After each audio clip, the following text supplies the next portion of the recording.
तो देखिए अभी हिंदी का क्लास होगा, वो भी क्लास 10th के चैप्टर नंबर 4 है। जो गोधली हम लोग का बुक है उसमें नाखून चैप्टर है। तो हम लोग अभी नाखून चैप्टर के पूरा फुल कहानी पढ़ेंगे, जिसमें लेखक का भी नाम होगा और इनमें जो नाखून चैप्टर से संबंधित जितना पूरा ऑब्जेक्टिव क्वेश्चन होगा सो ये पूरा बुक का है। और उसके बाद इससे संबंधित बहुत सारे ऑब्जेक्टिव क्वेश्चन आप लोगों को करवा देंगे। वैसे तो पूरा कहानी को हम इस तरह से सुनाएंगे कि कहानी सुन करके सारा ऑब्जेक्टिव कर दीजिएगा और इससे संबंधित जितना सब्जेक्ट है सो भी कर दीजिएगा। तो इसमें हम आपको भी देंगे पूरा ये इस चैप्टर का कहानी फुल स्टोरी अच्छा से सुनाएंगे और समझाएंगे। उसके बाद कुछ ऑब्जेक्टिव भी करवा देंगे जिनसे इंपॉर्टेंट रहता है तो सब। तो बने रहिए और देखिए इसमें पूरा क्या क्या होता है। तो पहले ये बिहार बोर्ड मैट्रिक एग्जाम के जो नाखून चैप्टर जिसके लेखक हजारी प्रसाद द्विवेदी जी है और ये उनका चित्र है जिन पर एक डाक टिकट भी बना था हजारी प्रसाद द्विवेदी। तो चलिए आगे बढ़ते हैं, इनके बारे में थोड़ा शॉर्ट में जान लेते हैं।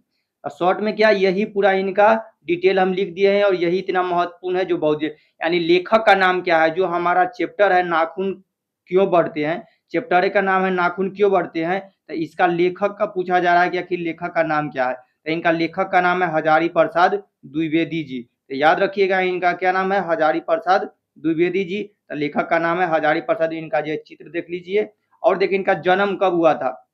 जन्म डेट याद रखिएगा 19 अगस्त 1904 में हुआ था। याद रहेगा 1904 में, यानी कि 2025 अभी चल रहा है और पीछे देखिए साथ में है, यानी कि आप लोग का जन्म जरूर किसी लोग का हुआ होगा, यानी इस समय के आसपास वाले बच्चे होंगे। तो इस तरह से याद रखिएगा 19 अगस्त 1907 को। तो 19 अगस्त और 19 में इसमें एक संबंध बन जाता है कि 19 को। और अगस्त में जब हमारा भारत देश आजाद हुआ था तो अगस्त का समय ही था, तो वो भी याद हो जाता था। 19 अगस्त यानी 15 अगस्त को हमारा लोग का भारत आजाद हुआ था, वो तो याद ही है। लेकिन वो 19 अगस्त क्या ईस्वी कब है, तो 1907 को। ये इंपॉर्टेंट है कि यही डेट पूछा जाता है कि इनका जन्म कब हुआ था। जगह के कभी कभी पूछ दिया था कि जगह कहाँ है, तो जगह का नाम बताना है। कि अगर पूछा जाए स्टेट में तो उत्तर प्रदेश के बलिया जिले के दुबे छपरा में। ऐसे कुछ भी पार्ट जो छपरा पड़ता है हम लोग का बिहार में भी पड़ता है, लेकिन वैसे पूरा रूप से ये उत्तर प्रदेश में पार्ट हो जाते हैं बलिया जिले में। याद रखिएगा ये उझवलिया नामक गांव में है, यानी गांव का नाम उझवलिया छपरा के पास में बलिया जिला में और उत्तर प्रदेश में। तो स्टेट का नाम याद रखिएगा उत्तर प्रदेश के बलिया जिला में। इतना से इंपॉर्टेंट है। अब इनकी मृत्यु कब हुई सो देख लीजिए। तो इनका मृत्यु 19 मई 1979 को दिल्ली में, भारत यानी भारत तो हमारे देश के हैं ही, तो दिल्ली में हुआ है। तो देखिए 19 मई 1979 डेट याद रखिएगा। 1979 को इनका मृत्यु हो गया है। तो मृत्यु 19 मई 1979 को। ठीक, तो ये इस तरह से याद रखिएगा। अगला देख लीजिए, इनके पिता का नाम श्री अनमोल द्विवेदी और माता जी का नाम श्रीमती ज्योतिषीमती था। तो इतना इसमें ज्यादा नहीं रहता है पिताजी के। अब इनको देखो ये कई अवार्ड मिल चुका है, सम्मानित इनको जो सबसे बड़ा अवार्ड होता है भारत के दूसरा नंबर वाला है पद्म भूषण, पहला है भारत रत्न, ये है पद्म भूषण। तो इसके अनुसार से जब मिला तो इनको कब मिला था, तो 1957 में। भारत देश कैसे याद रहेगा कि इनको पद्म भूषण कब मिला था, तो 1957 में। तब भारत देश आजाद हुआ था 1947 में।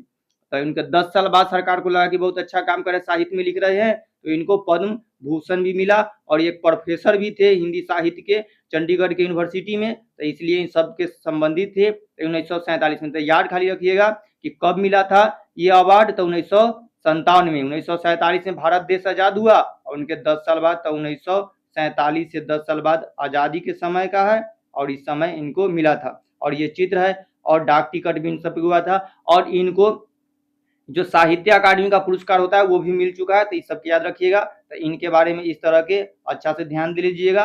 और फोटो खींचना चाहे तो आप इसका स्क्रीनशॉट ले लीजिए और इनका चित्र ध्यान रखिएगा। बातों में ही याद हो जाएगा, नहीं तो स्क्रीनशॉट है उसका क्या कहेंगे आप लोग, वो तो मोबाइल में ही रह जाएगा, तो उसको ज्यादा ध्यान नहीं दीजिए। तो इस तरह से चलिए अब कहानी पर पढ़ते हैं। कहानी का नाम है नाखून क्यों बढ़ते हैं। तो पहले तो थोड़ा मेरा बता देते हैं कि जब हम लोग के दिखाई में आता है तो लगता है कि नाखून क्यों बढ़ते हैं, तो क्वेश्चन होता है तो आप लोग क्या सोचिएगा, क्या जवाब दीजिएगा, नाखून क्यों बढ़ते हैं। ऐसा कुछ जब इनसे इनकी छोटी लड़की ने जब क्वेश्चन पूछ दिया था कि नाखून क्यों बढ़ते हैं, तो ये पूरा सोच में पड़ गए। और सोच में पड़ गए, उसी पर एक पूरा निबंध लिख दिए है और निबंध भी लिखे थे, एक ललित निबंध लिख दिए है। इसीलिए पूछा जाता है कि नाखून क्यों बढ़ते क्या है, तो याद रखिएगा एक ललित निबंध है। तो ये एक छूटा हुआ था, तो ये एक ललित निबंध है। तो ये भी याद रखिए बहुत, यानी कि कौन सी विधा की है, तो ये ललित निबंध की है। तो नाखून क्यों बढ़ते हैं क्या है, तो एक ललित निबंध है।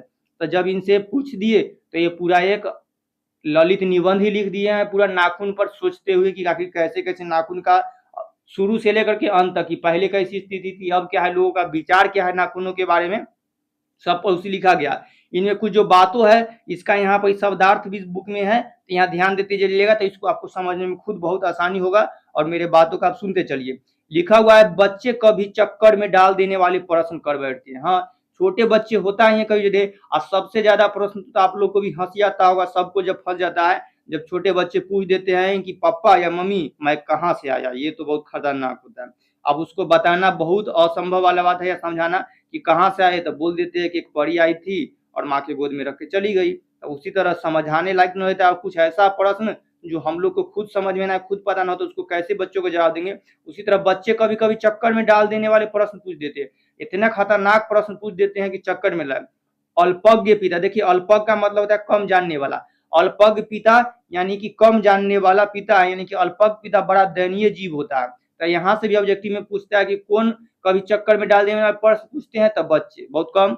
अल्पज्ञ पिता कौन होता है, बड़े दयनीय जीव कौन होता है, तो अल्पज्ञ पिता। अल्पज्ञ पिता मतलब जो कम जानने वाला, जिस व्यक्ति को थोड़ा कम पता रहे इस बारे में, या किसी भी क्वेश्चन के, बच्चे जब इस तरह का अचानक क्वेश्चन पूछ दिए तो दयनीय जीव होता है जब अचानक पूछ दिए।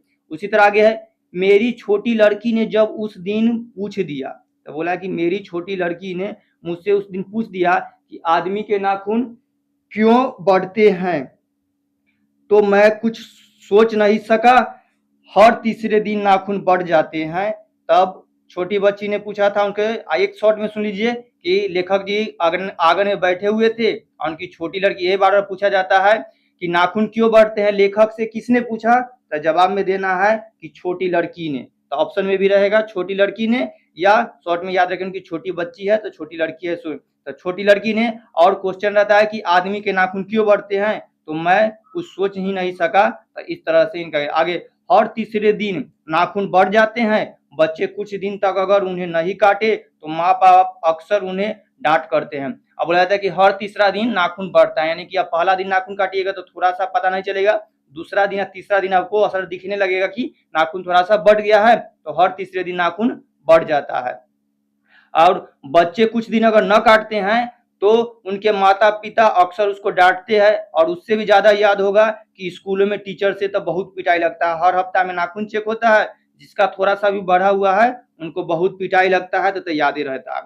पर कोई नहीं जानता कि अभागे नाखून क्यों इस प्रकार बढ़ते हैं, बढ़ा करते हैं, काट दीजिए, वे चुपचाप दंड स्वीकार कर लेंगे, पर निर्लज अपराधी की भांति फिर छूटते ही सेंध पर हाजिर, आखिर इतने बेहाया क्यों है। तो सबका शब्दार्थ उधर दिया हुआ है, इसमें से ऑब्जेक्टिव बनने के साथ साथ दो गो सब्जेक्टिव बनता है कि नाखून क्यों बढ़ते हैं, यह प्रश्न लेखक से किसने पूछा था या कैसे उनके सामने आया। तो ये पूरा ऊपर वाला लाइन में लिखना है कि उनकी छोटी लड़की ने जब आंगन में बैठे हुए थे तो अचानक आकर के पूछ दिए नाखून क्यों बढ़ते हैं, इस तरह से। और दूसरा सब्जेक्टिव रहता है कि किसे कहा गया है कि निर्लज अपराधी की तरह इसको काट दो और हर अगले दिन सेंध पर हाजिर होता है, अपराधी की तरह जैसी छूटता है उसी तरह। नाखून के बारे में कहा गया, इस पर भाव स्पष्ट करते हुए लिखना है इसको उसमें कि काट दीजिए और चुपचाप दंड स्वीकार कर लेता है, यानी कि उस चोर के तरह है कि अगर ये चोरी करते हुए पकड़ा गया है तो वो सारा बेइज्जती सह लेता है और फिर जेल भी चला जाता है, फिर जैसी जेल से छूटता है तो फिर अगले दिन अपना चोरी करने के लिए हाजिर हुई रहता है। तो सेम उस तरह के दंड भी स्वीकार कर लेते, फिर उसको जेल भेजो, चुपचाप वो जेल भी चला जाता है, फिर जिस दिन उसका छूटने का समय होता है छूटता है और फिर अगले दिन ही वो आकर के चोरी करने लगता है, यानी सेंध पर हाजिर रहता है। तो यही कहा कि सेम नाखून के साथ भी यही परिस्थिति हो रहा है कि काट दीजिए, और उसको जैसे हम काट देते हैं और वो चुपचाप दंड स्वीकार कर ले, चुपचाप कटवा भी लेता है। और फिर निर्लज अपराधी कहते हैं, निर्लज दंड ये सब दिया गया, शब्दार्थ देखते रहिए। साझा करना, निर्लज बेशरम आदमी होता है जिसको कितना भी कुछ कहे समझाए करे लेकिन वो नहीं मानता है, अपराधी की तरह भांति फिर छूटता है। और सेंध पर, सेंध मतलब घर लूटना चोरी करना, इस तरह से होते चोरी के दीवार कर देना, छेद कर देना, उस तरह पर हाजिर होता है, आखिर इतने बेहया क्यों है। और बेहया का अर्थ होता है बेशरम, निर्लज, इस तरह का व्यक्ति है। चोर लोग इसी तरह होता है और हमारे नाखून भी इसी तरह है, काटते रहिए बढ़ते रहेगा फिर अगले दिन। तो इस तरह इसका भाव स्पष्ट करके भी उसमें लिखना है सब्जेक्टिव में। और ऑब्जेक्टिव में इस तरह पूछेगा कि कौन निर्लज अपराधी है, तो नाखून कौन चुपचाप दंड सह लेता है, तो नाखून आखिर इतना बेहया क्यों है, तो नाखून इस तरह से। तो अभी चल रहा है माँ बाप मारते पीटते रहते हैं नाखून के चलते। तो इतना पैराग्राफ खत्म हो गया। चलिए आगे। कुछ लाखों ही वर्षों की बात है। ये भी पूछा जाता है कि कितने लाखों वर्षों बाद, जब मनुष्य जंगली था यानी वनमानुष था। वनमानुष के फोटो देखे हैं कि गोरिल्ला तरह के होता है। तो आप सबको पता है कि हम लोग यानी कि मानव का जो पूर्वज है यही बंदर है यानी कि वनमानुष है। तो हम लोग जो थे कि कुछ समय पहले यानी कि कुछ लाखों वर्षों, तो यही पूछा कितने लाखों वर्षों, तक कुछ लाखों वर्षों मनुष्य जंगली था यानी कि जंगल में उसका घर था, वनमानुष था यानी वनों में उसका मनुष्य था, वनों की तरह और बांदरों की तरह रहता था और मनुष्य जंगल में रहता था। सबका अर्थ ध्यान देते रहे। और इस तरह उसे नाखून की जरूरत थी। उस समय जब जंगलों में थे तो नाखून की जरूरत पड़ता था, क्योंकि उस समय अस्त्र नहीं थे जो हम लोग के अभी आधुनिक अस्त्र है नहीं थे। तो उनको नाखूनों की जरूरत पड़ती थी। उसकी जीवन रक्षा के लिए नाखून बहुत जरूरी थे। हाँ, उस समय जीवन रक्षा के लिए नाखून के खाने से लेकर अगर सेव भी काटना हो, फलों को, तो नाखून, कोई जानवर हमला करे या किसी को लड़ाई झगड़ा हो तो उस नाखून से ही अस्त्र का प्रयोग करते थे। तो इसीलिए उसके जीवन के लिए बहुत जरूरी था। असल में ये ही उसके अस्त्र थे। असल में वे ही उसके अस्त्र थे। अस्त्र मतलब होता है जो हाथ से लेकर कोई मारने वाला चीज हो। जैसे भाला तलवार हुआ तो वो अस्त्र हुआ, और शस्त्र जो फेंक करके मारने वाला, अगर बहुत दूर से चलाने वाला हो तो उन लोग के हाथ में ही रहने वाला चीज था नाखून। उसी से हमला करते, बड़े बड़े मजबूत और अच्छे से पॉलिश करके और नोकीला बनाकर रखते थे। तो उनका असल में वही उनके अस्त्र थे, नाखून ही अस्त्र थे। तब पूछा जाए पहले के मनुष्य जंगली लोगों का असली में अस्त्र क्या था, तो नाखून था। दांत भी थे और बड़े बड़े दांत भी नुकीले रखते थे। दांत का उपयोग कम हुआ है तो हम लोग दो जो नुकीला दांत निकला हुआ रहता है, या फिल्मों में कभी देखेंगे कि राक्षस को दो दांत निकलते हैं, उस तरह के दांत निकलते थे, या कुत्ते के इस तरह के दांत देखे। पर नाखून के बाद उनका स्थान था, क्योंकि पहले हाथ हम लोग का चलता है तो पहले हाथों से हमला करते थे, फिर दांती काटने में उस दांतों का हमला करके काटते थे। तो दांत भी उनके अस्त्र के रूप में काम आते थे, जैसे अभी कुत्ता का था। उन दिनों उसे जूझना पड़ता था, प्रतिद्वंदियों को पछाड़ना पड़ता था। नाखून उसके लिए आवश्यक अंग था। और प्रतिद्वंदियों का मतलब होता है कि नहीं अपने के प्रति यानी कि जिससे वो लड़ाई होगा उसको पछाड़ने के लिए नाखून की आवश्यकता पड़ना पड़ता था। और नाखून उसका एक अंग जो महत्वपूर्ण था। फिर धीरे धीरे अपने अंग से बाहर वस्तुओं का सहारा लेने लगा। फिर धीरे धीरे औजारों को बनाया, जिसमें सबसे पहले पाषाण युग आया था तो पत्थरों का औजार बनाना शुरू किया, और उसके बाद धीरे धीरे नाखूनों का छोड़ना पड़ा। तो उस समय की बात है, यानी कि जब बच्चे अगर नाखून नहीं रखते थे तो उसको पिताजी मारे। यानी कि कोई व्यक्ति, कोई छोटा बच्चा अपना नाखून काट ले तो उसके माता पिता बहुत मारते थे। और अब के समय अगर छोटे बच्चे नाखून न काटे तो अब उसके माता पिता मारते हैं। तो यानी कि पूरा उल्टा चलता है कि एक समय नाखून रखना बहुत जरूरी था और अब नाखून रखना बहुत गलत बात है। तो ये परिस्थिति के अनुसार से, समय के अनुसार बदला, और यही सोच विचार पर हजारी प्रसाद द्विवेदी जी रखते हैं। तो याद रखिएगा, हजारों साल पहले की कहानी है नाखून, तो इसके लेखक कौन है? हजारी प्रसाद द्विवेदी। आगे है, वह अंग धीरे धीरे वस्तुओं को सहारा मिलने लगा। पत्थर के ढले और पेड़ के डालों से उस काम करने लगे। जैसे रामचंद्र जी के वानरी सेना के पास भी ऐसे ही अस्त्र, यानी पत्थरों से और पेड़ के जो लकड़ियों से बनने वाले जितने हथियार थे उस तरह के बनाकर उपयोग करने। उसने हड्डियों का भी अपना हथियार बनाया था। सब याद रखिएगा, उसने अपने हड्डियों से भी हथियार बनाया। जैसे इंद्र के वज्र है जो हड्डियों से बना हुआ है। इन हड्डियों में हथियारों में सबसे मजबूत और ऐतिहासिक था देवताओं के राजा वज्र। राजा वज्र जो अधिक मनु और हड्डियों से बना हुआ है। वज्र लिख दिया। देवताओं के राजा जो इंद्र है उनका जो वज्र है जो हड्डियों से बना है, जो धची मुनि के हड्डियों से बना हुआ था, जो हड्डियों से बना हुआ है, और इससे हथियार बना करके उपयोग करते थे। तो इस तरह से तो ये पूरा ऐतिहासिक हम लोग पढ़ रहे हैं।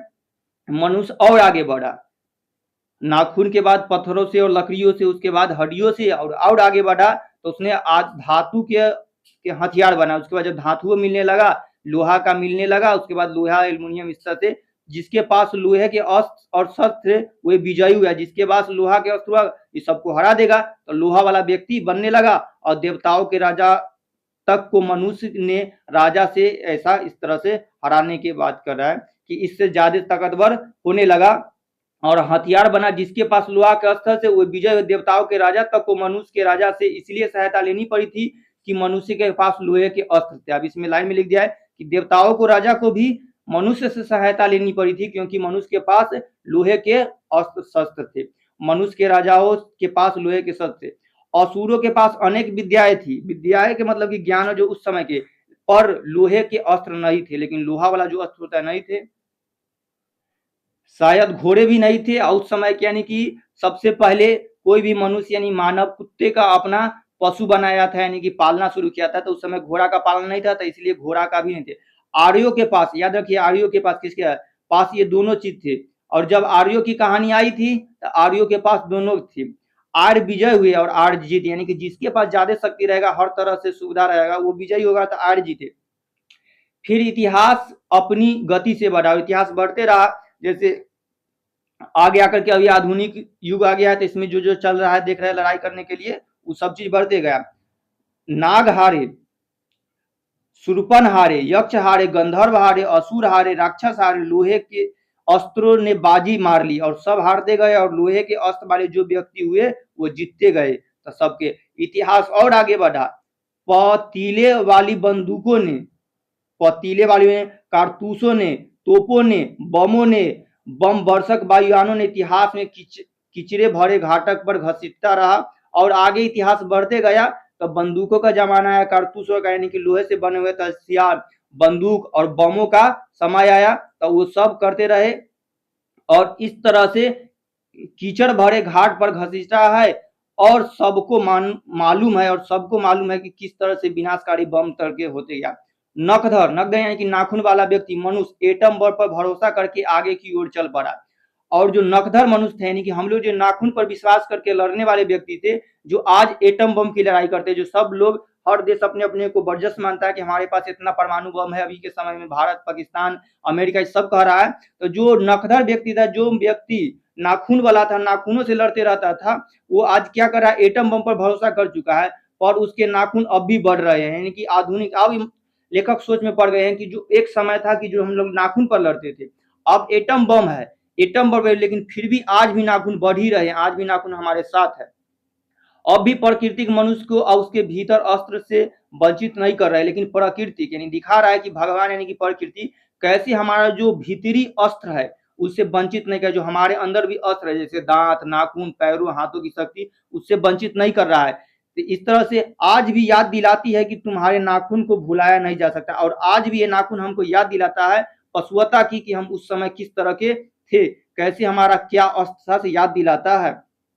तुम वही लाखों वर्षों वाले नखवंत वाली जीव हो जो पशु के साथ एक सतह पर विचरण करने और चरने वाले थे, यानी कि वही बताता है कि हम वही आदमी है, नखवंत वाले, नाखून और दांत वाला निर्भर रहने वाला व्यक्ति है। याद रखिए हम और सबका तो जीव है जो पशु के साथ एक सतह पर विचरण करने वाला है, यानी कि वही जीव है हम लोग जो पशुता की तरह रहते थे जंगलों में और पशु के साथ रहते थे। ये देखिए पशु के साथ अर्थ में तत्म कर दिया, और चरने वाले और घासों फूसों को भी खाने वाले, फलों को खाने, ततम किम, जिसका अर्थ है तो क्या। मैं हैरान होकर सोचता हूँ, लेखक हजारी प्रसाद द्विवेदी जब उनसे पूछा गया था, इतना बात सोचने के बाद फिर सोचते हैं तो क्या, मैं हैरान होकर सोचता हूँ कि मनुष्य आज अपने बच्चों को नाखून काटने के लिए डांटता है। यानी कि देखिए आज आप बच्चे नाखून न काटते, उनके माता पिता डांटते हैं, सर मारते हैं, तो सोचते कि और किसी दिन कुछ लाखों वर्ष पूर्व अपने बच्चों को नाखून नष्ट करने पर डांटते थे। वही जो पीछे बता चुके थे कि आज अगर आप नाखून काट रहे हैं तो माता पिता खुश होंगे, नहीं काटते हैं कि नाखून न काटने पर उनके माता पिता कुछ समय पहले कि लाखों वर्ष पहले क्या होता था कि पूर्व कि अपने बच्चों को नाखून नष्ट कर लेने पर, लाखों वर्ष पहले की बात है कि जब हम नाखून काट लेते थे तब हमारे माता पिता डांटते थे, यानी पूर्वजों के। लेकिन प्रकृति है कि वह अभी नाखून जिलाए जा रही है और मनुष्य है कि वह अभी उसे काटते जा रहा है। और प्राकृतिक है कि हमारे शरीर में मन नाखून को बढ़ाते जा रहा है, देते जा रहा है, लेकिन मनुष्य है जो उसे काटते जा रहा है। ये कम वक्त हर रोज यानी कि नाखूनते हैं और आगे हर रोज बढ़ते हैं क्योंकि वे अंधे हैं, नहीं जानते कि मनुष्य उसे, जानते हैं कि मनुष्य इससे कोटि कोटि गुणशाली है। कोटि कोटि गुणशाली यानी कि करोड़, गुणशाली मतलब बहुत ज्यादा गुणवान है, और हथियार मिल चुका है और बहुत अच्छा अच्छा वाला हथियार उनको मिल चुका है। मुझे ऐसा लगता है कि मनुष्य अब नाखून को नहीं चाहता, उसके भीतर बर्बर युग का कोई अवशेष रह जाए, और मनुष्य ऐसा नहीं चाहता कि उसके पास कोई जंगली युग या असभ्यता सभ्यता पूर्व के युग का कोई निशानी रह जाए, इसीलिए वो नाखून को काटना चाहता है। यह उसे असहाय है, लेकिन यह कैसे कहूं नाखून काटने से क्या होता है, लेकिन उसको कैसे बताओ कि आखिर नाखून काटने से क्या होता है। मनुष्य की बर्बरता घटी कहाँ है, वह तो बढ़ती जा रही है। मनुष्य के इतिहास में हिरोशिमा का हत्याकांड बार बार थोड़ी ही हुआ है। और आगे फिर बता रहा है कि लोग अपना नाखून इसलिए काट रहे हैं छुपाने के लिए, पुराना पशुता को, पुरानी सहायता को काट रहे, लेकिन फिर कह रहे हैं कि इससे लोगों की बर्बरता कहाँ खत्म हो रही। मनुष्य के इतिहास में तो हिरोशिमा वाला कांड हुआ है, जो जापान अमेरिका पर परमाणु बम गिरा दिया था, उसके बाद किया जा रहा है। तो गिरा करके थोड़ी ही हुआ है, यह तो उसके नवीन रूप है, यह तो इसको हाल फिलहाल में ही हुआ है। मैं मनुष्य के नाखून को ओर देखता हूँ, और मैं मनुष्य के नाखून को देखता हूँ तो कभी कभी निराश हो जाता हूँ कि उसकी भयंकर पाशवी वृत्ति के जीवांत प्रतीक है। और यह देख करके उनको कभी निराश हो जाते हैं कि मनुष्य के पास जो पाशवी वृत्ति थी, यही पूछा जाता है किस वृत्ति के किसको दिखाता है, तो पाशवी वृत्ति को नाखून को दिखाता है, तो जीवन का प्रतीक है, यानी कि हमारे जीवनतांत के प्रतीक है पाशवी। मनुष्य की पशुता को जितनी बार काट दो वह मारना नहीं जानती। तब बोले कि मनुष्य की जो पशुता की निशानी है उसको कितना बार भी काट दो लेकिन वह मरना नहीं जानती, निशान अपना छोड़ना नहीं। कुछ हजार साल पहले मनुष्य ने नाखून को सुकुमार विनोद के लिए उपयोग में लाना शुरू किया। अर्थ में देख लीजिए, पाशवी जानवरों जैसी जीवांत जीते जागते विनोद आनंद बद्धाकार गोल है। आगे चलते हैं, तब विनोद के लिए आनंद यहाँ पर तब मनुष्य ने नाखून को सुकुमार विनोद के लिए उपयोग में लाना शुरू किया, यानी कि उसको आनंद के रूप में लाना शुरू किया, उसको अच्छा से सजा करके। वात्सायन ने काम सूत्र में पता चलता है, यानी कि वात्सायन जी है जिनका बुक का नाम है काम सूत्र, उसमें लिखते हैं और पता चलता है कि आज से 2000 वर्ष पहले का भारतवासी नाखूनों पर जम के संवारता था, यानी नाखून को बहुत अच्छा संवारता था, इनको सजा कर रखता था। जिस तरह के अभी देखते हैं कि महिलाओं का अपने नाखून को अच्छे से पॉलिश करना या अलता लगाना, उस तरह से नेल पॉलिश लगाना, उस तरह के करना। उनके काटने की काफी कला मनोरंजक बताई जाती थी। त्रिकोणाकार, यानी कि उसको इस तरह से काटते थे ताकि डिजाइन रूप से दे दिया, जैसे त्रिकोण के आकार के, वर्तुलाकार के, चंद्र आकार के, धतुल आकार के, यानी कि कोई गोल वाला नाखून काट के रखता है तो कोई बढ़ता है, कोई चांद की तरह बना करके नाखून को रखना। और उसको अवधि तक के नाखून को उस दिनों तक बासली नागरिकों को जानने के लिए किया जाता था। स्थिक मोम, उतरक, अलता और अत्यंत रगड़ करके लाल और चिकना बनाया जाता, जो इसको तो अभी भी देखते हैं कि उसको अच्छे डिजाइन से काट करके और उसको हर तरह के नेल पॉलिश लगा करके उसको चिकना बना करके, उसमें कई तरह के आता है लगाने वाला, जिसे लगा करके अच्छे अच्छे नाखूनों को बनाया जाता है, सजावट के रूप में किया जाता है। गौड़ देश के लोग, ये पूछा कहाँ के देश, किस देश के लोग, तो गौड़ देश के लोग उन दिनों बड़े बड़े नाखून को पसंद करते थे। कहाँ के लोग बड़े बड़े नाखून को पसंद करते थे, तो गौड़ देश के लोग। तो याद रखिए कि गौड़ देश के लोग बड़े बड़े नाखून पसंद करते थे। दक्षिणी साहित्य लोग छोटे नाखून को, दक्षिण जो साउथ होता है भारत का इलाका, वहां के लोग छोटे नाखून को पसंद करते थे। देश की भी और कला भी है, लेकिन समस्त अधोगमनी वर्तियों की ओर नीचे खींचने और वस्तुओं को भारतवर्ष ने मनुष्योचित बनाया। यह बात चाहूं तो भी भूल नहीं सकता हूं, और इसको कैसे भूल जाऊं कि इस तरह से हुआ। मानव शरीर का अध्ययन करने वाले प्राणी विज्ञानों का निश्चय मत है, यानी कि मानव के जो शरीरों के अध्ययन करता है, उस जो प्राणी विज्ञानियों का है, उनका मत क्या है। वो वैज्ञानिक लोग क्या कहते हैं कि मानव चित्त के भांति मानव शरीर से भी बहुत सी ही असहजन्य सहज वृत्तियां रह गई है। दीर्घ काल में उनकी आवश्यकता रही है। ये तब शरीर में से भीतर एक ऐसा गुण पैदा कर लिया है कि वृत्त अनायासा और शरीर के अनजान को भी, यानी कि उस समय में सबका जरूरत था तो ऐसा पैदा कर लिया है, अब इनको जरूरत नहीं है, तो उनके अनुसार से बताया जा रहा है कि अब इसकी जरूरत नहीं है। शब्दार्थ में देख लीजिएगा, नाखून का बढ़ना उसमें एक है, केस का बढ़ना दूसरा। उसी तरह हमारे कहा जाता है कि हम लोग को जैसे नाखून बढ़ता है उसी तरह हमारे लोग केस का भी बढ़ना है। और दांतों का दोबारा उठना तीसरा है, पलकों को गिरना चौथा है, और असल में सहजात वृत्तियां अनजान में स्मृतियों को ही कहते हैं। हमारी भाषा में इसके उदाहरण मिलते हैं। अगर आदमी अपने शरीर की, मन की और बाक की अन्य से घटना वाली वृत्तियों को विचार करे तो इस तरह से पता चलता है कि पुराने सब कुछ में है कि केस का भी बढ़ना घटना सब एक पार्ट में। उसे अपनी वास्तव वृत्ति पहचानने की बहुत सहायता मिले है, पर कौन सोचता है, सोचना तो क्या, उसे इतना भी नहीं पता कि उसके भीतर नख जो बढ़ने के लिए जो सहायक वृत्ति है उसके पाशुत्व का प्रमाण है, यानी पशुता का प्रमाण है कि जो हम लोग जीवन में उस तरह से जानवरों की तरह जिए जंगलों में, उसका निशानी है। उन्हें काटने की जो वृत्ति है यानी कि और उसकी जो मनुष्यता की निशानी है, यद्यपि पशुत्व के चिन्ह उसके भीतर रह गया है, पर वह पशुत्व को छोड़ चुका है, पशु बनकर वह आगे नहीं बढ़ सकता और उसे कोई रास्ता खोजना चाहिए। अस्त्र बढ़ाने के प्रवृत्ति मनुष्य के विरोधी हो चुकी है। अभी सबको हटाना चाहता है। वाक बोलने की निर्बोध मालूम, व्यवहार अनुवृत्त अनगढ़।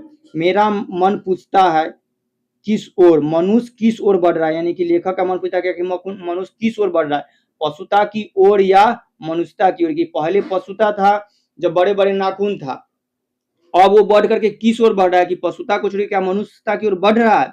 अस्त्र बढ़ाने और शस्त्र काटने से मेरी निर्बोध बालिका के मनों में मनुष्य जाति की यही प्रश्न है कि आखिर मनुष्य लोग नाखून काट करके पशुता को छोड़ करके मनुष्यता की ओर बढ़ रहे हैं। जानते हो नाखून क्यों बढ़ते हैं? आप बोलते हैं जानते हैं नाखून क्यों बढ़ते हैं?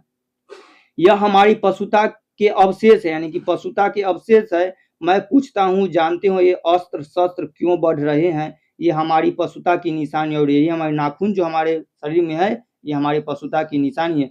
भारतीय भाषा में पढ़ाए ही अंग्रेजी के इंडोपेंडिस शब्द का समानार्थ शब्द ही व्यक्त होता है और इंडोपेंडेंट यानी कि भारतीयों के लिए कहा गया शब्द का समानार्थ अर्थ व्यक्त होता है।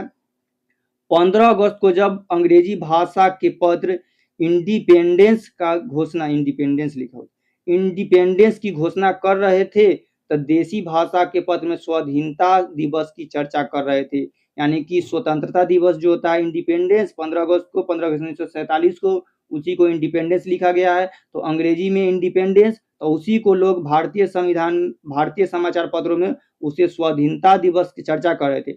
इंडिपेंडेंस का अर्थ होता है अधीनता या किसी की अधीनता के अभाव, या स्वाधीनता शब्द का अर्थ होता है अपने ही अधीन रहना। और अंग्रेजों का कहना था कि इस तरह से यानी कि छोड़कर यानी कि इंडिपेंडेंट हम लोग कर रहे थे। इंडिपेंडेंट का अर्थ होता है अंग्रेजी में कहना हो तो सेल्फ इंडिपेंडेंस। अब अगर सेल्फ इंडिपेंडेंट कहे तो मैं कभी कभी सोचता हूँ कि इतने दिनों तक अंग्रेजी की अनुवृत्तियां के बाद ही भारतवर्ष इंडिपेंडेंस को अधीनता क्यों नहीं कह सका।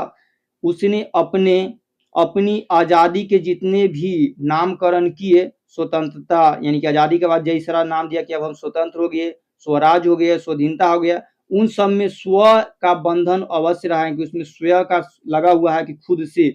यह क्या संयोग की बात है कि हमारी सोची समूची परंपरा ही अनजान में हमारी भाषा के द्वारा प्रकट होती रही है।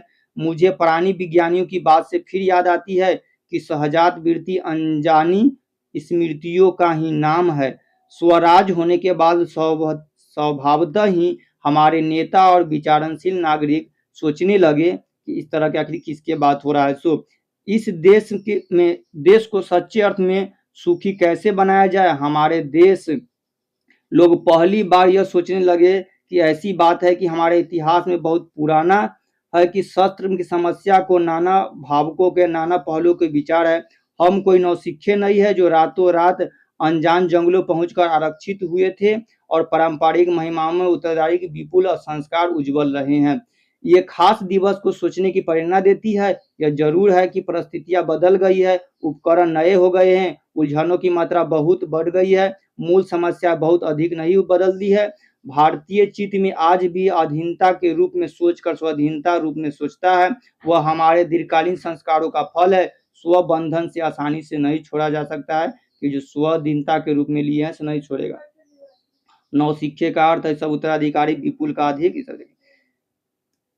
आपके द्वारा लगाया गया बंधन हमारी संस्कृति को भारी विशेषता के ऐसा नहीं मानते हैं कि कुछ परंपरा है विशेष है उसे हम चिपटे रहे, पुराने पर का मोह या स्वयं वंचित नहीं हो सकता है। मेरे बच्चे गोद में बाएं रहने वाली बंदरिया मनुष्य का आदर्श नहीं हो सकती है। और आगे बताया कि जो हमारे बच्चे हैं तो बंदरिया नहीं है, बंदरिया का आदर्श नहीं है कि हम लोग अब बंदर नहीं है। मैं ऐसा भी नहीं सोचता हूँ कि हमारे नई अनुशिक्षता के नशे चूर होकर अपना सर्वस्व खो दे। कालिदास ने कहा था कि सब पुराने अच्छे नहीं, ये लाइन याद रखिएगा कि किसने कहा था कि सब पुराने अच्छे नहीं है और सब नए ही खराब होते हैं। तो किसने कहा था कालिदास ने क्या कहे थे, सब पुराने अच्छे नहीं होते, सब नए खराब ही नहीं होते। भले लोग दोनों की जांच कर लेते हैं फिर हितकर होता है उसे ग्रहण करते हैं और मूढ़ लोग दूसरे के इशारे पर भटकते रहते हैं। सो हमें परीक्षा करके हितकर बात सोच लेनी होगी। अगर हमारे पूर्व संचित भंडार में हितकर वस्तु निकल जाए तो इसे बढ़कर और क्या हो सकता है। ये नहीं कि सब पुराना खराब ही है और सब नया अच्छा ही है, इस तरह के ध्यान में देंगे। जातियां इस देश में अनेकाई है, यानी कि भारत में कई जाति उसके लड़ती झगड़ती भी रहती है और सब जातियों में लड़ाई झगड़ा भी होता है। फिर प्रेम पूर्वक इसी बात की समस्याओं का नाना सीढ़ियों प्रकार खड़ी होकर मुख्य चलने वाली इन जातियों के एक समान धर्म खोज निकालना है। और सहज बात नहीं है, भारतवर्ष ऋषियों ने अनेक प्रकार की समस्या सुलझाने की कोशिश की है और भारत में अनेक प्रकार की समस्या है उसको ऋषियों ने अनेक प्रकार से सुलझाने की कोशिश की है। एक बात उन्हें लक्ष्य थी, समस्त वर्णों में समस्त जातियों का एक सामान्य आदर्श भी है, वह है अपने ही बंधनों को बांधना। मनुष्य पशु से किस बात को भिन्न है, आहार निद्रा से, यानी कि मनुष्य और पशु में क्या अंतर है कि आहार निद्रा से यानी सोने से खाने से पशु संबलन से, ठीक वैसे ही है जैसे प्राणियों के लेकर पशु के भिन्न है। तो सारा लाइन आगे बता रहे हैं, ये संयम एक तो दूसरे सुख दुख के प्रति संवेदना है, श्रद्धा है, तप है, त्याग है, ये मनुष्य के स्वयं स्वाभाविक संबंधन। इसीलिए मनुष्य झगड़े टंटे और अपना आदर्श नहीं मानते, गुस्से में आकर चढ़ दौड़ने वाले अविवेकी को बुरा समझता है और चंचल आचरण रखते रहते हैं। प्राणियों के लेकिन यह पूर्णता नहीं है, वचन एक मनुष्य के आचरण है जो गलत आचरण को मानता है, झगड़े झंझट के आदर्श नहीं मानते हैं, गुस्से को चढ़कर दौड़ने नहीं, विवेक को बुरा नहीं, अविवेकी को बुरा समझता है, वचन मन एवं शरीर के लिए गए असत्याचरण को गलत आचरण मानते हैं। यह किसी भी जाति को वर्ण या समुदाय का धर्म नहीं है, यह मनुष्य मात्र का धर्म है। महाभारत में इसलिए निर्भय भाव, सत्य और क्रोध को सब वर्णों का सामान्य धर्म कहा गया है। विवेकी सही गलत की पहचान करने वाला, याद रखिए। गौतम ने ठीक ही कहा, नहीं कि गौतम बुद्ध के जी के बारे में बात हो रहा है कि जो गौतम बुद्ध जी और महात्मा गांधी जी क्या क्या कहे हैं उनके बारे में अब हजारी प्रसाद जी लिखते हैं कि गौतम बुद्ध ने ठीक कहा है कि मनुष्य की मनुष्यता यही है कि वह सब दुखों को सहानुभूति के साथ देखता है। यह आत्मनिर्मित बंधनों की मनुष्य को मनुष्यता बनाता है। अहिंसा, सत्य, कर्म, क्रोध मूल धर्म, मूल सहायक। मुझे आश्चर्य होता है कि अनजाने में हमारी भाषा में यह भाव कैसे रह गया, लेकिन मुझे नाखून को बढ़ने पर आश्चर्य हुआ था। अज्ञान और सर्वत्र आदमी को पछाड़ता है और आदमी है कि सदा उसे लोहा लेने को कमर कसे है और तैयार है। मनुष्य को लाख सुख कैसे मिलेगा? बड़े बड़े नेता कहते हैं वस्तुओं की कमी है और मशीन बैठाओ और उत्पादन बढ़ाओ और धनी वृद्धि करो, बाह्य उपकरणों की ताकत बढ़ाओ। एक बूढ़ा था, उसने कहा था बाहर नहीं भीतर की ओर देखो, हिंसा को मन से दूर करो, मिथ्या को हटाओ, क्रोध द्वेष को दूर करो, लोक के लिए कष्ट सहो, लोक के लिए कष्ट सहो, आराम की बात मत सोचो, प्रेम की बात सोचो, आत्मतोषण की बात सोचो, काम करने की बात सोचो। उसने कहा प्रेम ही बड़ी चीज है क्योंकि वह हमारे भीतर है। उघनचुलता पशु की वृत्ति है, स्व का बंधन मनुष्य का स्वभाव है। बूढ़े की बात अच्छी लगी या नहीं पता नहीं, उसने गोली मार दी। आदमी के नाखून बढ़ने की प्रवृत्ति हवाई हुई। मैं हैरानी होकर सोचता हूँ बूढ़े ने कितनी गहराई के में बैठकर मनुष्यता की व्यवसायिक चित्रता की बात पर पता चला, यानी कि महात्मा गांधी जी के बारे में कि उनकी सोचों पर कि अहिंसा मत करो, इस सब पर। ऐसा कोई दिन आ सकता है जबकि मनुष्य के नाखूनों का बढ़ना बंद हो जाएगा और पुरानी शास्त्रियों के ऐसा अनुमान है कि मनुष्य का अनावश्यक अंग इसी प्रकार झड़ जाएगा जिस प्रकार उसकी पूंछ ही झड़ गई है। जैसे हमारे शरीर में कोई भी अंग को जितना उपयोग करेंगे, डार्विन थ्योरी में भी, साइंस में, कि जिसको जितना उपयोग करेंगे उतना बढ़ेगा और जिसको जितना उपयोग नहीं करेंगे वो खत्म हो जाएगा। जैसे हम लोग के बंदर के प्रजाति के तो हम लोग को ये पूंछ था, पूंछ का उपयोग नहीं हुआ तो वह अनावश्यक अंग के रूप में हो गया और अनावश्यक अंग झड़ गया जैसे पूंछ। उसी तरह हमारे नाखून का कोई उपयोग नहीं होता है तो धीरे धीरे नाखून भी खत्म हो जाएगा। जिस तरह में से कभी देखें किसी व्यक्ति का बहुत भयंकर रूप में नाखून सड़ जाना या झड़ जाना, इस तरह में थोड़ा मोड़ा हो रहा है, ये लक्षण है। और वैज्ञानिकों का अनुमान है कि जिस तरह हमारा ये पूंछ झड़ गया उसी तरह हमारा ये नाखून भी एक दिन खत्म हो जाएगा। उस दिन मनुष्य की पशुता भी लुप्त हो जाएगी। शायद उस दिन वह मरण शास्त्रों का प्रयोग बंद कर देगा और इस बात का इस तरह से उसका इस तरह सब मनुष्य की पशुता भी लुप्त हो जाएगी। जब खत्म हो जाएगा तब पशुता की निशानी नहीं रहेगी, पूछ झड़ जाएगी और बच्चों को पराजित करना देना वंचित जान पड़ेगा। नाखून को बढ़ाना मनुष्य के भीतर की पशुता की निशानी है, और यह कि नाखून बढ़ाना मनुष्य की पशुता की निशानी है और उसे बढ़ने नहीं देगा मनुष्य की इच्छा, इसीलिए मनुष्य उसको बढ़ने नहीं देता है। जब क्वेश्चन है कि मनुष्य अपना नाखून क्यों काटता है, उसे क्यों नहीं बढ़ने देता है, तो मनुष्य के रूप में भीतर में नाखून बढ़ना पशुता की निशानी है, इसीलिए उसे बढ़ने नहीं देता, उसकी इच्छा उसे काट देना। विहित जीवन में असत्य को बढ़ने देने में मनुष्य की पशुता की निशानी है। उनकी बाढ़ को रोकना मनुष्यता का तकाजा है। मनुष्य में जो घृणा है, जो अनस्य बिना सिखाए आ जाती है, वो पशुता की दितायक है। अपने संयम रखना, दूसरों को मनोभाव को आदर करना मनुष्य का स्वधर्म है। बच्चे यह जाने तो अच्छा हो कि अभ्यास और तप के प्रति वस्तुएं मनुष्य को महिमा की सूची करता है। सफलता का सिद्धांत अंतर है। मनुष्य मारण शस्त्रों के संयम के बाह्य उपकरणों के बहुमूल्य से वस्तु को भी कर सकता है, जिसे उसे बड़े आवंडर के साथ नाम दे करके, परंतु मनुष्य चिरतथा प्रेम में है, मैत्री है, त्याग है और सबके संग में अलग है। वे निषेध भाव से देने और नाखूनों को बढ़ने के मनुष्य की असंयत वृत्ति को परिणाम है, जो एक जीवन में सफलता से आनी चाहिए। उसे काट देना उस सौधीरता का वन चिरता। यह है नाखून बढ़ते हैं तो बढ़े, मनुष्य उनसे बढ़ने नहीं देगा। इस तरह से खत्म है। हजारी प्रसाद द्विवेदी जी का लेखक है। कुछ लाखों वर्ष नाखून मनुष्य के लिए क्या थे, तो उसको आवश्यक अंग थे, तो मनुष्यता की पहचान थी, उपयोगी हथियार था। स्वाधीनता शब्द का क्या होता है, तो अपनी अधीनता, मुक्ति मुक्ति मुक्ति। इस तरह से और ऑब्जेक्टिव चलिए कर लेते हैं। अब देखिए पूछा नाखून क्यों बढ़ते हैं। नाखून क्यों बढ़ते हैं, यह प्रश्न लेखक के सामने कैसे आया? पत्नी ने पूछा, बच्ची ने पूछा, लेखक ने खुद सोचा या कोई नहीं? तब बच्चा ने पूछा था, तो ऑप्शन नंबर बी हो गया। अगला स्वाधीनता शब्द का अर्थ लेखक के अनुसार क्या? अभी तुरंत किए थे। स्वाधीनता शब्द का अर्थ क्या होता है? स्वतंत्रता, अधीनता की कमी, किसी की अधीनता या स्व के बंधन की खुद के बंधन से हटना, तो यही स्वाधीनता का अर्थ होता है, स्व अधीन हो जाए, जिसको अभी भारत जी का वह आत्मनिर्भर से संबंधित समझ सकते हैं, जो खुद पर निर्भर होना, खुद से स्व। लेखक ने सफलता और चरितार्था के बीच क्या अंतर बताया है? बल से सफलता, केवल धन से सफलता, बुद्धि से सफलता या अन्यथा? तो ये बल से सफलता और प्रेम से चरितार्थ बताया गया, जो भी तुरंत अभी अंत में जो लोग पढ़े हैं, यही सब कहानी यही इसमें लिखा हुआ है। अगला ऑब्जेक्टिव कर लेते, लेखक के दृष्टि से हमारी संस्कृति की बड़ी विशेषता क्या है? तो हमारी संस्कृति के बारे में कि यह आधुनिकता है, स्वाधीनता है, स्व के द्वारा लगाए हुए बंधन है। तो खुद से हम लोग अपने पर कुछ जो बंधन पाबंदी या कुछ संस्कृति लगाए हुए हैं, वही है, तो उसके बारे में। अगला है, प्राणी शास्त्रियों के अनुसार मनुष्य की पूंछ और नाखून के बारे में क्या अनुमान है?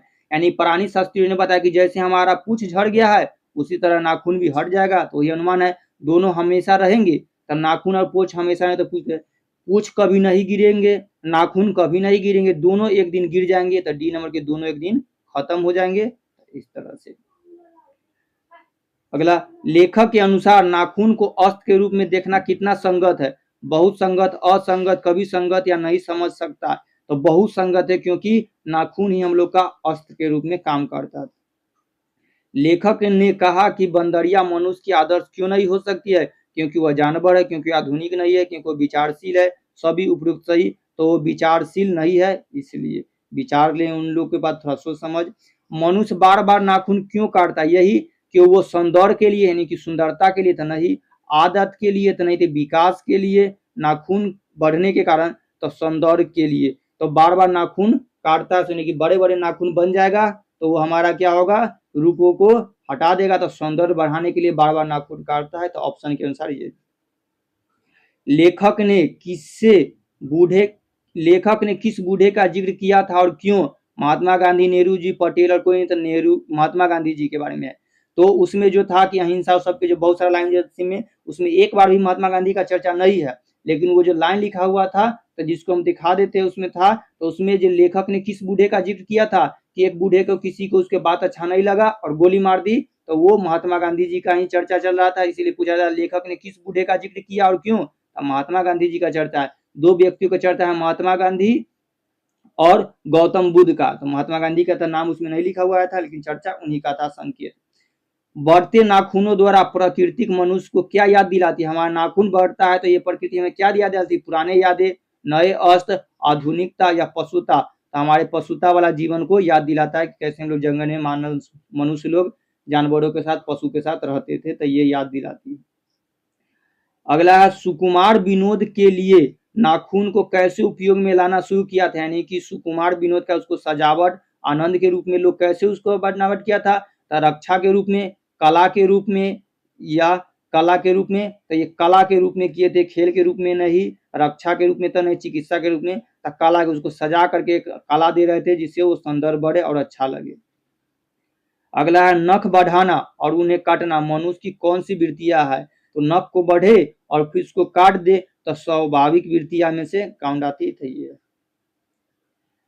लेखक के अनुसार नाखूनों का बढ़ना किसका प्रतीक है? हमारा नाखून बढ़ता है किसका प्रतीक है? तो पशुता की, विकास के नहीं है, मनुष्यता की नहीं, सौंदर्य के नहीं, पशुता की प्रतीक है कि हम कभी भी दिखाता है कि हम पशुता थे, उसके प्रतीक है, उसका चिन्ह है, पशुता जीवन की चिन्ह है हमारे नाखून को बढ़ना। मनुष्य की आदिम अवस्था में नाखून किस तरह के शस्त्र, यानी कि मनुष्य के जो पुराने समय में अवस्था थी, उस समय में नाखून किस रूप का, किस तरह के अस्त्र थे? तो जो चाकू के रूप में, पत्थर के रूप में, हथियार के रूप में, कारतूस के में, तो हथियार के रूप में उस समय ये जो अस्त्र थे, इसी से हथियार के रूप में उपयोग करते थे और सभी को पुराने समय में काट कूट कर देते थे। तो नाखून जो था किस तरह का अस्त्र था? तो नाखून के तरह जो हाथ में लेकर के मारने वाला होता था। लेखक के अनुसार नाखून को काटना किस बात की निशानी है? तो नाखून के काटना किसकी निशानी दिखाता है? तो सभ्यता की, कि पुराने के समय के लोग असभ्य मानते थे, बड़े बड़े नाखून, बालों रखने वाले, लेकिन इसको काट करके अच्छे से बना करके हेयर स्टाइल और बालों को कटिंग करके सभ्यता की निशानी दिखाती है, तो सभ्यता के रूप में। ऑप्शन है, लेखक का मानना है कि मनुष्य को क्या त्यागना चाहिए? नए उपकरण, पुराने उपकरण, पशुता की निशानी यानी चिन्ह, या आधुनिकता? तो ये जो पशुता की चिन्हासी है, जो हमारे नाखून है, उसको त्यागना चाहिए, यही उनके अनुसार। लेखक के अनुसार पशुता की पहचान को कैसे समाप्त किया जा सकता है? नाखून को काटकर नए अस्त्र बन करके, अधिक आहार से, या उच्च शिक्षा से? तो नाखून को काट करके हम पशुता की जो निशानी है उसको हटा सकते हैं, छिपा सकते हैं। लेखक के अनुसार नाखून बढ़ने का क्या तात्पर्य है? विकास हो रहा है नाखून बढ़ने से, या सौंदर्य बढ़ रहा है, या आदिमता हो दिखाई दे रहा है, या सुरक्षा हो रहा है? तो विकास और सौंदर्य नाखून से नहीं बढ़ता है, लेकिन आदिमता दिखाई देता है। आदिमता यानी कि आदि मानव, पुराने काल के मानव दिखाई देगा। लेखक के अनुसार मनुष्य के अस्त्र शस्त्रों की स्थिति कैसे बदल गई? पुराने बने रहे हैं, नए बने हैं, बदलती है नहीं है, उपयोगी नहीं होते हैं। तो मनुष्य की अस्त्र शस्त्रों की स्थिति बदल गई है, नए बने हैं, तो उसके जगह नया चीज आ गया है, जिसकी वजह से उसकी स्थिति, अस्त्र शस्त्र की स्थिति बदल गई है। तो सभी पुराने अस्त्र से हट करके नए आधुनिक अस्त्र मिले हैं, नए बने हुए हैं। अशोक के फूल किसकी साहित्यिक रचना है? तो ये हजारी प्रसाद द्विवेदी जी है जिन कहानी लिखी है, उसमें एक अशोक के फूल भी इनके किताब के नाम, कई किताब के नाम है, उसमें से ये बहुत ज्यादा पूछे जाने वाला VVI में से। तो अशोक के फूल के लेखक है हजारी प्रसाद द्विवेदी जी, जिन्हें इसके लिए साहित्य अकादमी का भी पुरस्कार मिला था। लेखक के अनुसार मनुष्य को किस ओर बढ़ना चाहिए? पशुता की ओर, बर्बरता की ओर, मनुष्यता की ओर, आधुनिकता की ओर? ये तो ऐसी आपको पता है कि पशुता की ओर तो बढ़ेगा नहीं, बर्बरता तो खराब बात है, नहीं बढ़े, लेकिन मनुष्यता की ओर बढ़ेगा। तो ऑप्शन नंबर सी, कि मनुष्य क्यों मनुष्यता की ओर बढ़ने चाहिए, अच्छे समझदार व्यक्ति बनना। लेखक ने कितने साल पहले नाखूनों के बढ़ने की आवश्यकता नहीं, कि कितने साल पहले नाखून बढ़ना बहुत जरूरी था? तो कुछ लाख वर्षों। तो ऑप्शन नंबर ए, 1000 नहीं था, 100 नहीं था, वर्तमान युग नहीं, वर्तमान तो लाखों वर्ष पहले की बात है। खत्म हो गया। तो इस तरह से पूरा आप लोग को कंप्लीट हो गया है नाखून। तो ध्यान दे लीजिए, लेखक के नाम, पूरा कहानी स्टोरी सुन लिए होंगे तो, और ऑब्जेक्टिव और सब्जेक्टिव भी इसी तरह से करा दिए। लंबा वीडियो होने के लिए इसको खत्म किया जाता है।